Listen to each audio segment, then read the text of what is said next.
اوعي تغلطي غلطة اللي ناس كتير غلطتها في تفريزات الطماطم لرمضان. النهارده بقى هقولك ازاي نفرز احلى صلصة طماطم، وهقولك ازاي لونها هيكون جميل، وهقولك ازاي تختاريها الاختيار الصح اللي يطلع معاكي صلصة الطماطم مظبوطة بلون مميز وحلو من غير اي اضافات تغيرلك من لون وطعم الطماطم. اول حاجة انا معايا كمية الطماطم اللي معايا دي انا غسلاها ومظبطاها ومصفياها ومنشفاها ومقطعه زي ما انتم شايفين، مقطعه شايله القمع بتاعها من فوق كده. خلاص بقى هبدا ان انا اظبطها زي ما انتم شايفين الكميه اللي معايا دي. بتبقي غسله الطماطم بتاعتك، انا منقيه الطماطم بتاعتي بلح. نوع واختيار تنقيه الطماطم بتاعتك بيبقى افضل كتير قوي قوي عشان الطماطم بتاعتك ترمي كميه كبيره. انا معايا الطماطم بتاعتي اختيارها، انا مختارها النوع اللي هو البلح، اللي هو من بره تكون قشرتها رقيقه قوي بس اللحم بتاعها من جوه بتكون مليانه. هبدا بقى ان انا اجيب حله كبيره او حلتين عشان تكفي معايا الكميه بتاعتي. هبدا ان انا اشيل بقى الراس بتاعتها من فوق كده واقطعها اربع تربع او قطعيها مكعبات مربعات بالطريقه اللي تعجبك قطعيها بيها. هقطع كميه الطماطم اللي معايا كلها، وهكون قايده البوتاجاز بتاعي علشان ابدا ان انا احطها على النار تستوي. اهم حاجه في تفريزات الطماطم ان انت ما تضيفيش عليها، انا عملتها السنه اللي فاتت وما عملتهاش تاني ومش هعملها تاني. ما تضيفيش عليها اضافات تغير لك من لونها. يعني اول حاجه بتغير من لون الطماطم اضافه البنجر. انا ما بضيفش عليها اي حاجه. لو متاح عندك فلفل احمر اللي هو الرومي اللي مش حامي بتحطيه عليها، بيدي لون جميل قوي قوي. انا مش متاح عندي فلفل احمر، هقول لك البديل اللي انا عملته للفلفل الاحمر. زي ما انتم شايفين انا قطعت الكميه كلها، عملتها على حلتين.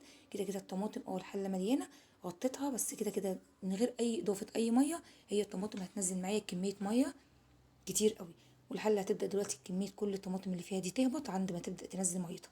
كده زي ما انتم شايفين الكميه قلت ازاي واتظبطت. خلاص كده بقى بدات معايا ان هي تستوي. انا سبتها على النار قعدت نص ساعه او ساعه الا ربع. بعرف ازاي ان هي استوت اول ما بقلبها واجي اقطعها كده بالمعلقه. زي ما انتم شايفين كده بتبقى خلاص بدأت ان هي تقطع معايا. اعرف كده خلاص ان هي استوت وبقت تمام عشان تديني القوام التقيل بتاعي مظبوط. احلى حاجه هقولك عليها تعمليها دلوقتي، سر كويس قوي قوي قوي لازم تعرفيه صلصه الطماطم، ان احنا هنشيل كميه الميه اللي معايا دي. ليه بقى هنشيلها؟ ما احنا ممكن نضربها عادي في خلاط، لا هتغير معاكي من لون الطماطم. انا عايزه لون الطماطم يكون بتاعي احمر قوي وواضح قوي صريح من غير ما اضيف عليه اي اضافات. يعني من غير ما اضيف عليه اي اضافات هو هيبقى لونه حلو بيشيل كميه الميه دي. انا هضربها في الخلاط بكميه ميه بسيطه قوي، وعشان لما اجي احطها على النار كمل سواها ما تاخدش مني مده كبيره. هشيل بقى كميه الميه زي ما انتم شايفين. اهم حاجه ان انا هصفيها من كل البذور اللي فيها والقشر اللي فيها. ضربتها في الهاند بلندر بتاعك او الخلاط، انا ضربها في الخلاط. زي ما انتم شايفين بقى القوام بتاعها بيبقى حلو قوي قوي كده وجميل ومظبوط. مصفياها ومظبطاها، مصفياها من البذر وشايله منها كل حاجه مظبطها. حطيت عليها بقى معلقه كبيره من الملح، معلقه كبيره من السكر. انا مش عندي فلفل احمر، البديل بتاعه اللي هو البابريكا، مش مدخنه ولا بابريكا حرقه. فلفل احمر البديل بتاعه البابريكا العاديه اللي مش مدخنه ولا الحرقه. معلقه كبيره من البابريكا انا حطيت عليه. شايفين اللون بقى بعد ما حطيت على النار 10 دقايق بالظبط عشان الكبشه بتاعتي لو فيها ميه، لو الخلاط بتاعي فيه نقطه ميه تظبط معايا وتخدم بمعنى اصح زي ما انتم شايفينها كده. اظبط القوام بتاعها واظبط اللون بتاعها زي ما انتم شايفين اللون بتاعها من غير اي اضافات. انا ضفت البنجر وندمت قبل كده ان انا ضفته، ادى معايا لون موف. بتحسي قوي؟ لا بس بعد كده بتحسي ان هي لونها موف، بيديني لون موف. هو بيبقى باين لك في التصوير ان هو احمر، لا بيكون موف.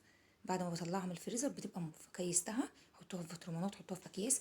طريقه التكييس دي بتاعتي اكياس تلاجة عاديه بس بتبقى جميله قوي. ليه؟ لو انا عندي في الفريزر حبيت اطلعها بسهوله هكسرها اقطع منها حته.